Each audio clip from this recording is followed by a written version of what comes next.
ପ୍ରଭୁ ନୀଳମାଧବ।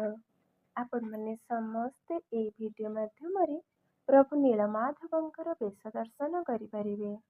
ପ୍ରଭୁଙ୍କର ବେଶ ଦର୍ଶନ କରି ଯେତେ ଦୂରରେ ଥିଲେ ବି ମଧ୍ୟ ପ୍ରଣାମ ଜଣାନ୍ତୁ। ନିଜର ଗୁହାରି ମନର କଥା ପ୍ରଭୁଙ୍କ ପାଖରେ କହି ମନକୁ ହାଲକା କରିଦିଅନ୍ତୁ। ଦେଖିବେ ପ୍ରଭୁ ଆପଣଙ୍କର ଦୁଃଖ ନିଶ୍ଚିନ୍ତ ଶୁଣିବେ। ସଦାବେଳେ ମନେ ରଖିଥିବେ ଗୋଟିଏ କଥା, ଦୁଃଖ ପରେ ସୁଖ ନିଶ୍ଚିନ୍ତ ଆସିଥାଏ। ମନଉଣା କରନ୍ତୁ ନାହିଁ।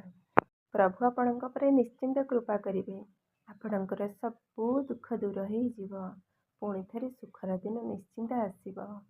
ପ୍ରଭୁ ମୋର ପ୍ରଣାମ ସ୍ୱୀକାର କରନ୍ତୁ। ଜାଣତ ଅଜାଣତରେ ଯଦି ଭୁଲ କରିଥାଏ ନା, ମୋତେ କ୍ଷମା କରିଦେବେ ପ୍ରଭୁ। ସଂସାରବାସୀଙ୍କୁ ଆପଣ କଣ୍ଠ ଘୋଡ଼େଇ ରଖିଥାନ୍ତୁ। ଆପଣଙ୍କର କୃପା ସଦାସର୍ବଦା ସମସ୍ତଙ୍କ ଉପରେ ଥାଉ ପ୍ରଭୁ। ଜୟ ପ୍ରଭୁ ନୀଳମାଧବ।